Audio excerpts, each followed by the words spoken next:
I have no problem with the people of the company. They're everyday people. They're doing their job. There's nothing wrong with them.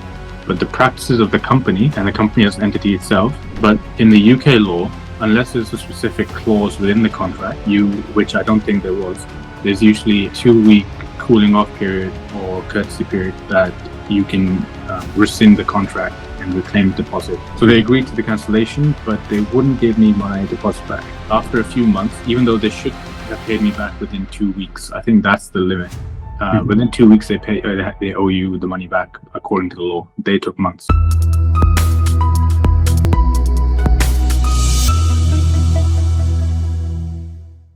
Hello, everyone, and welcome to another video from Medhead, Study Medicine Abroad.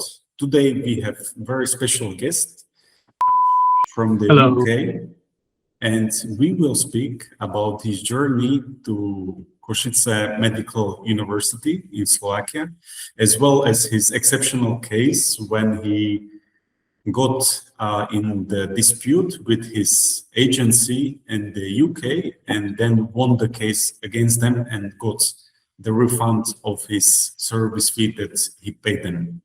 So thank you very much for accepting offer for this video call. No problem, no problem.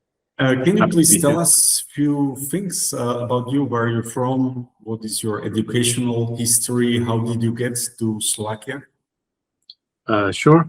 So much.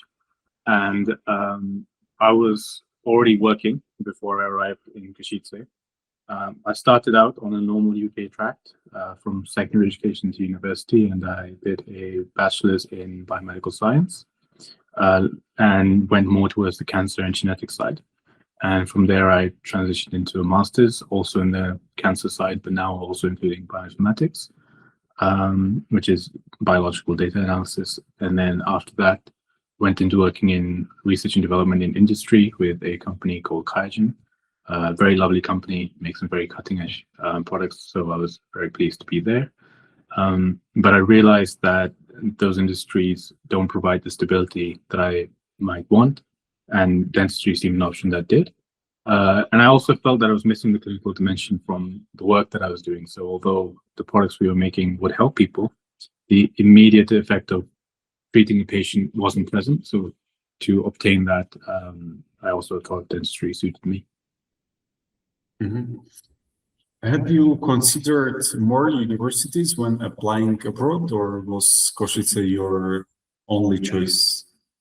I knew of Kosice because one of my neighbors had graduated from medicine there and they were doing well. So I had a good impression of it. But initially I wanted to go to Debrecen in Budapest, Hungary. And the reason I wanted to go there was because it looked nice. I saw some adverts. But then as you investigate how European universities work, they're very different to the UK. You hear rumors of oversubscription, a bit like how an airline might oversubscribe passengers, but then if you arrive late or you're not allowed on the plane, that kind of thing happens in the universities, where then you won't get graduated into the succeeding years. So it takes longer to graduate. It's an unconfirmed but known thing that happens between students that go to these universities. But Kosice was trusted everywhere. And I was very comfortable with the fact that I knew someone who had graduated without problems and was doing well from there. So I could rely on it to provide a solid education, particularly with dentistry, because I didn't want to endanger patients. From a moral standpoint, I wanted to go somewhere where when I come out, I am not a danger to patients. So that was a good breath of fresh air. So that's how I ended up in Kosice as a final choice. I see. So tell us, please, something about your study program, because I know there were some changes recently about the dentistry program at the UPJS. Sure. So there's two main universities in Slovakia. There's the one in Bratislava, I'm not sure what the name is, and there's one in Kosice, which is University Pavel Jozef Šafárik, which is the one that I attend. And they recently converted, this is the first year of application of this procedure, they've converted the 6-year dental medicine course to a 5-year dental medicine course. So you graduated a year earlier. there are pros and cons. The pros that it's sooner. You might say that the teaching material has been newly adapted, so it's a bit more leaner, a bit more efficient. But at the same time, because there's less time for teachers who are used to the 6-year course, you might find that some things are overlooked, or you might be missing certain resource or practice times. But that's not a huge issue, because if you're a diligent student, you can kind of overcome it from personal hard work. So that's the big change. I would say that if you're diligent, you work hard, and you are enthusiastic, it's a great time. Mm-hmm. Yeah, so how many classmates approximately do you have currently? I can't give an exact number, but now I've found that this year they've taken quite a few more than they usually would for the 5-year course. So usually I think they cap it at 40 entrants. This year I think we have maybe double that. Mm-hmm. So there's a lot of people. So I think maybe 80. Mm-hmm. Yeah. As you said, like before the course took 6 years, now they edited it, and now it's just 5 years. Actually, in Bratislava Medical University, it's Common Use University, they also introduced the same change from this year onwards. So it's definitely very good update for the students, because they save like 1 year tuition fees, 1 year of their life. So it's benefit for both university and for the students, as they can graduate faster. I need to tell that I had idea for this interview because of his exceptional case with agency in the UK. As you might know, in this channel, we talk about how much other agencies charge for the help, and how people used to be very disappointed with the services when they see afterwards that the service doesn't match the price. And I was really astonished when I agreed to speak about his experience, about how he fought against one agency in the UK and actually won the case. So can you please tell us the history of this case, what happens, and how did you how long you were fighting to get your money back that you paid them? Sure. So this is in earlier 2025, when we just started considering the idea that I would study abroad. So I was still considering Debrecen at the time. So I spoke to an agency called Medhead. They had good reviews online. So we talked, and I will say that their representative was very, very lovely. And it's not like they are mean people. One thing I'd want to separate people from taking from this is that I have no problem with the people of the company. They're everyday people. They're doing their job. There's nothing wrong with them. But the practices of the company and the company as an entity itself is a different thing. And that's what I'm talking on here. Just to set a preface for this. So I paid in the end about £1,000 of deposit. This is given so that they can initiate the task necessary to enroll you into the university that you choose, and you also sign a contract. So I signed the contract and I paid the deposit, but in the UK law, unless there's a specific clause within the contract, which I don't think there was, there's usually a 2-week cooling off period or courtesy period that you can rescind the contract and reclaim deposit and end any agreement from within that time. So within the 2 weeks, I came to realize that I'd rather go to Kosice, and I was practicing for the entrance exam for that university at the time. So I emailed, when I made the decision, I emailed within the 2-week cooling off period to that I would like to cancel, and that I would like to request a copy of the contract to make sure that I have this right. So they agreed to the cancellation, but they wouldn't give me my deposit back. So I reminded them that within this cooling off period, I'm entitled to the entire deposit back.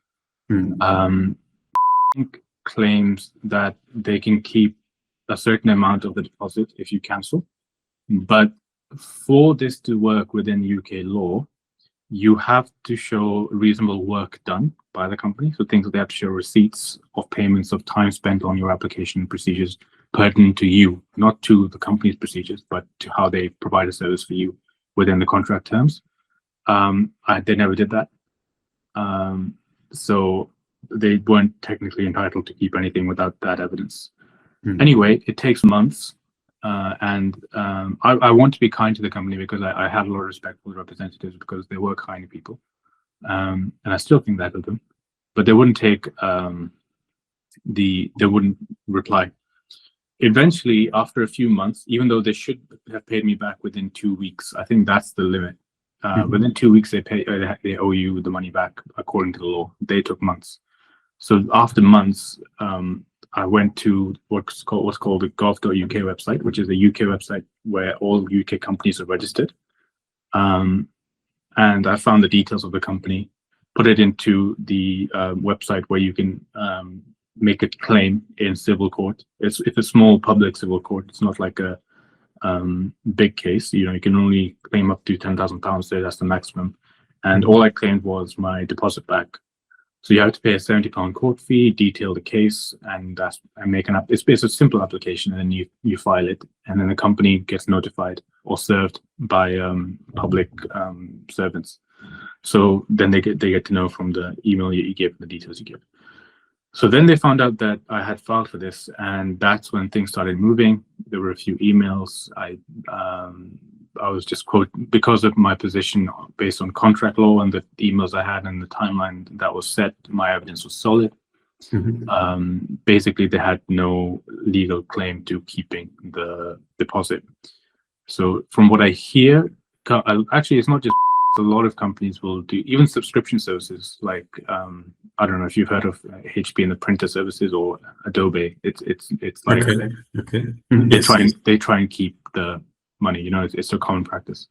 So then I was like, after the case, they finally started responding, and eventually they settled out of court by paying me back my entire deposit. They tried to keep a certain amount of it by saying that work was done, but I said there's no evidence of work being done, or at least provided before I can agree to this, because the law says I can request this.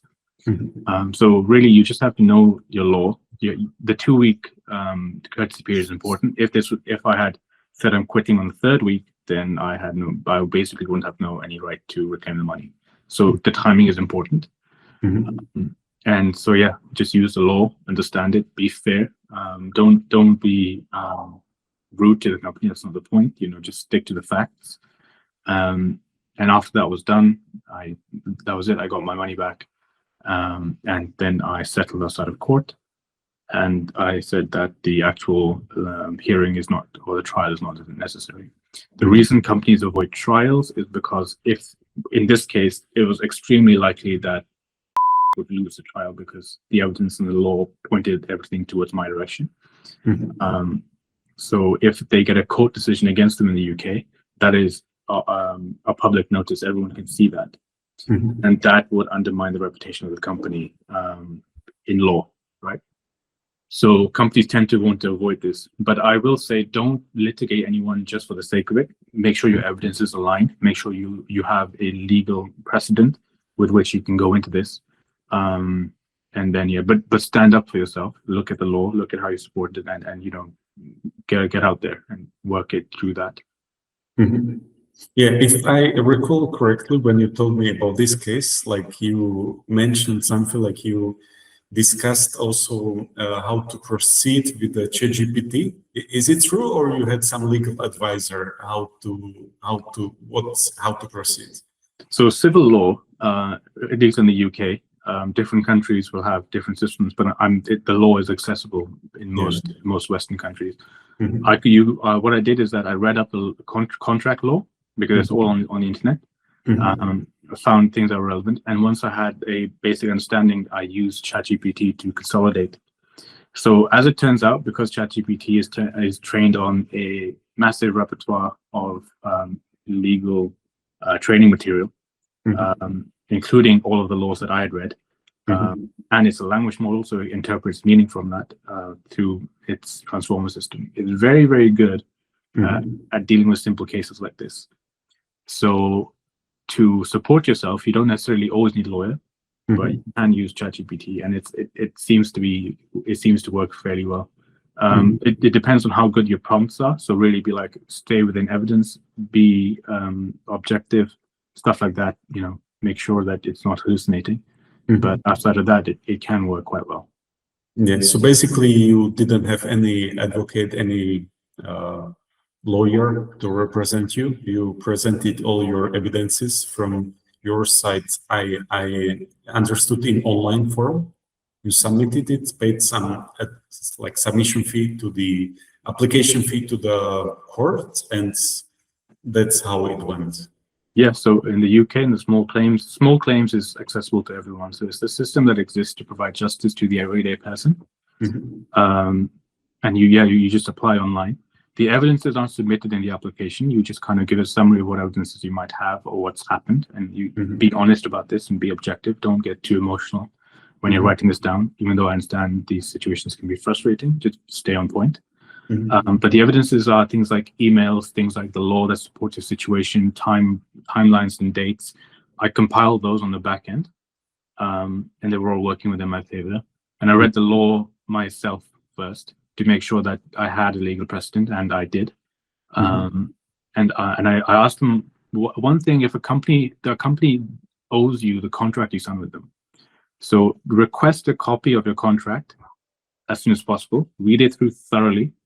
And even before you sign it, or if you have signed it, request it anyway, because wouldn't give me access to my contract easily. It took a while because you have to confirm certain things, like did they have a clause that overrides the courtesy period or the cooling off period. I don't think they did. So, or didn't have a reason to, or something like, for example, within the contract it said that even if I cancel, they can keep a certain amount of money. But then within the contract law and consumer law, they have to show what they did to keep it. So there are avenues and caveats within which you are protected. So you do have to read the law, but you can consolidate your case with ChatGPT. But actually, I have a friend, and he was in a situation when he published his negative experience with some agency. And on some public forum, well, I think it was Reddit, and then he got like a private message from the company that if he doesn't delete the comment, like they threatened him with the legal proceeding as well. Have you not been also scared that they might also do something similar to you, that they maybe will sue for defamation or something like that? No, defamation requires you to say things that are outside of an objective narrative, right, of what happened. So what I'm detailing are things that I have evidence for, and that I also, when I settled with, they wanted me to sign a contract that said that I wouldn't say anything. But I never signed that. And I was very, very particular in letting them know that I'm not agreeing to these terms. So I have all that evidence. But I'm not afraid, because I'm not saying it's terrible or everything is bad. I'm just saying my experience of what happened to me objectively was unpleasant. Now, can I claim that everyone else will have the same experience? Definitely not. And I also know that there are several people who are publics, right? So there is a balance. My point isn't that I think as a company is bad. My point is that was an agency with whom the experience for me was not ideal. So that's not defamation. That is an objective evaluation of personal experience. So they can try, but with this outcome, there's no precedent for them, because everything I've said is evidence-based. They all find themselves in the similar situation.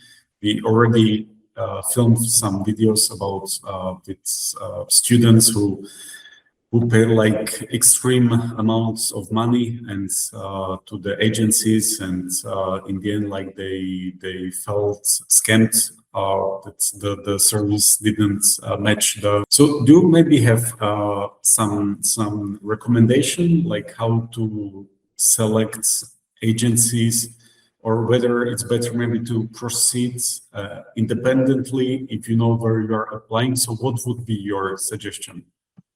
I guess in the UK, my first suggestion would be to try and use LinkedIn to reach out to someone in the university that you want to go to. That's the first thing, because they're already there, which means they went through a bunch of hurdles to get there, which means they probably know a more efficient way in which you can get there. So just ask them about that. You mean students? You mean students or yes, the students of the university. Okay. You can also email the administrative side of the university. Be like, I'm interested in coming to your university. What is the system with which I can do that? And just detail your situation, and give them a couple weeks to a month or something to reply. And they'll probably guide you to their official channels, like here's the entrance exam, go here, and stuff like that.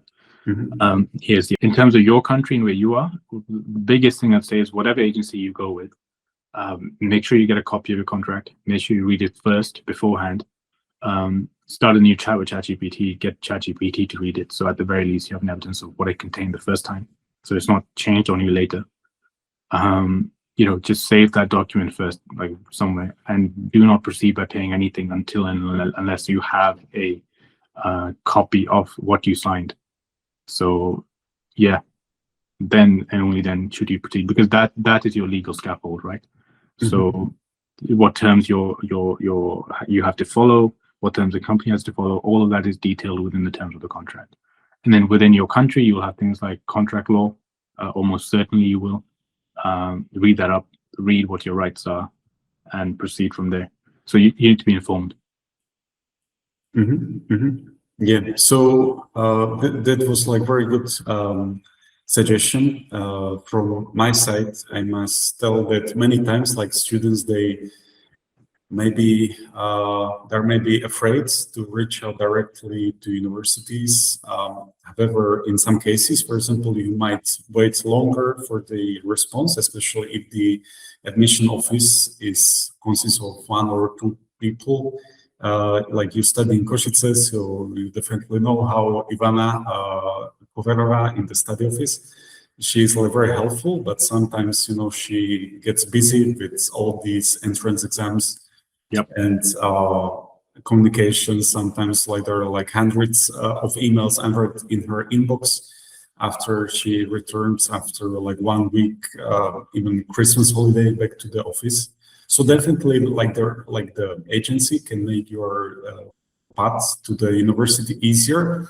On another side, definitely like you can reach out to students. That was good suggestion, or to other people who maybe graduates who studied there, so they can share their experience with you. So is there some final suggestion to the students in terms how to select ideal dentistry university in the EU, or and then maybe how to prepare for the first weeks or months during the studies? So with it depends which country you come from. So for the UK, certain degrees are recognized, certain degrees are not. So the Kosice degree for now is recognized, which means that I don't have to go back and sit the overseas registration exam, or the ORE. I can go into something called an equivalence program, which is a PLBE instead, so I can start working straight away. In other countries like Norway, you can study here and go straight back and you're fine. So there's a lot of Norwegian students here. And that's kind of the EU agreement. So that's how that works. So you just check what degree is recognized in your country, so that you don't have problems down the line with recognition of the degree and getting the actual job you want. Outside of that, it doesn't matter. The only thing I'd say is that some universities in the EU, it's nothing that I can confirm personally, because it's not something that's happened to me. But I hear that some universities will oversubscribe and then basically set very, very hard near untraceable exams, which are designed to kind of undersubscribe going into the successive years. So even though maybe, let's say 80 people, 90 people start, only 40 will progress into the second year, kind of like that. So this is all hearsay. It's not something I can confirm, but apparently it happens in some universities. So just kind of look out for that. There's a lot of people that came to Kosice to avoid that because it's reliably not happening here. So these are the kind of things that international students especially have to kind of deal with before they make a decision. Yeah, you're right. Like there are quite many universities that have these thresholds, like how many students usually proceed to the next year.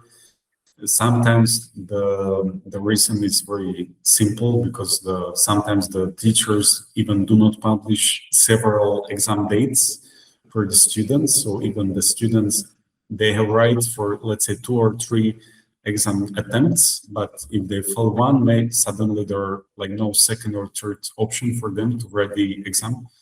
And some universities, typically in Hungary, like once if you fail even one subject at some universities, like you cannot proceed to the next year, you just need to enroll that one subject. While at UPJS, you just need 40 credits to go to the second year. Still, like you need to complete all the pending subjects from the first year, but it doesn't stop you in the same way as it would stop you in the Hungary. So there are definitely positive aspects, yes, of studying in Slovakia. This year, I can tell like already there are many applicants, even transfer applicants from different countries like Hungary, Poland, Czech Republic, who plan to come to Kosice. Yeah.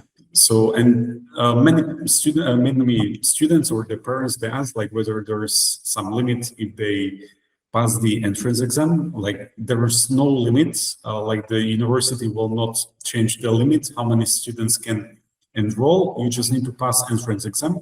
So for example, this year for the entrance dentistry, it will be 620 points out of 800.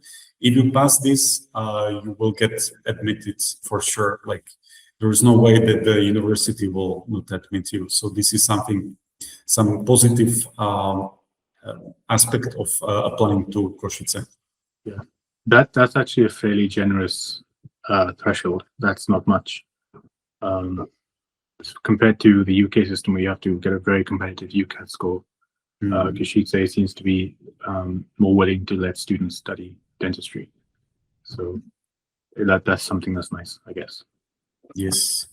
With this question or with this note, I would like to thank for his time and also his willingness to share his experience with the agency. There are not many students who are willing to tell negative experience with the agency, and definitely you are the first student who were even willing to fight back against the agency and get the money back. So thank you very much for this. No problem. Thanks for having me. Yes, and I wish you all the best in the studies. And for those of you who watch until this minutes, I encourage you to subscribe to the channel, and we will definitely try to publish more videos or topics like this. So I wish you a nice day and see you soon. And you take care.